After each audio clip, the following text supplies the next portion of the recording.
గత ఎన్నికల్లో తిట్టిన పార్టీలతోనే మళ్ళీ ఏమాత్రం సిగ్గు లేకుండా గతంలో ఉన్న ఇష్యూస్ అదే మాదిరిగా ఉన్నా కూడా మళ్ళీ వచ్చే ఎన్నికలు వచ్చేసరికి మళ్ళీ జత కడతారు.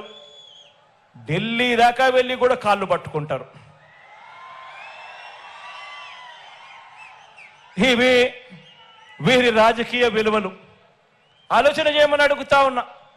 విశ్వసనీయత లేని, విలువలు లేని వీరు చేసే రాజకీయాలు నిజంగా ఎవరికి స్ఫూర్తిదాయకము అని చెప్పి ఆలోచన చేయమని అడుగుతా ఉన్నా. మరో వంక మీ బిడ్డనే చూడండి.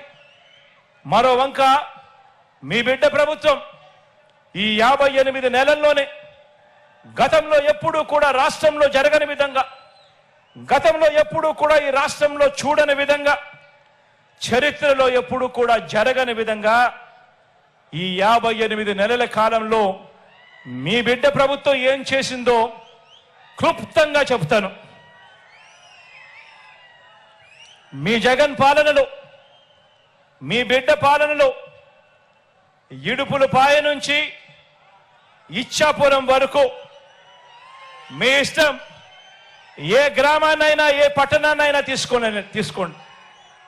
ఆ గ్రామానికి వెళ్ళి ఆ గ్రామంలో 4 అడుగులు వేస్తే అదే గ్రామంలో ఒక గ్రామ సచివాలయం కనిపిస్తుంది. పట్టణాల్లో అయితే ఒక వార్డు సచివాలయం కనిపిస్తుంది. ఎవరు పెట్టారో సచివాలయం అని చెప్పి ఎవరిని అడిగినా కూడా గుర్తుకొచ్చేది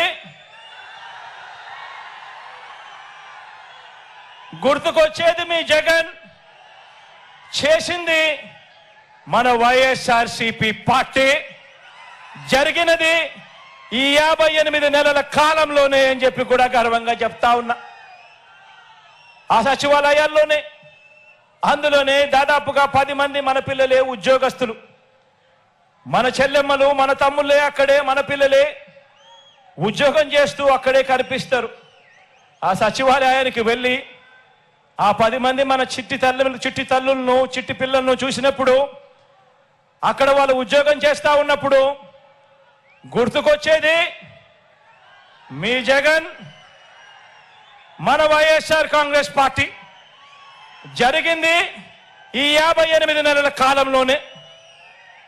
1వ తేదీ ఉదయాన్నే ఇంటి వద్దకే వచ్చి తలుపు తట్టి చిక్కటి చిరునవ్వుతో, గతంలో ఎప్పుడు జరగలా, గతంలో ఎప్పుడు చూడలా, 1వ తేదీ సెలవు దినమైనా సరే, 1వ తేదీ ఆదివారమైనా సరే, తెల్లవారక మునిపే చిక్కటి చిరునవ్వులతో మనవళ్ళు మనవరాళ్ళగా వాలంటీర్లు వచ్చి తలుపు తట్టి అవ్వ తాతలకు, వితంతు అక్క చెల్లెమ్మలకు, వికలాంగులకు, ఇలా ఏకంగా 66 లక్షల మంది కుటుంబాలకు అందించే 3000 పెన్షన్ అంటే గుర్తుకొచ్చేది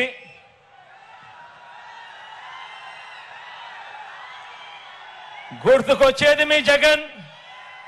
జరిగింది ఈ 58 నెలల కాలంలోనే, జరిగింది మన వైఎస్ఆర్సీపీ ప్రభుత్వంలోనే. ఇంకో విషయం కూడా తెలుసా? 3000 రూపాయలు పెన్షన్ ఇస్తా ఉన్న రాష్ట్రం దేశంలోనే ఎక్కడా లేదు.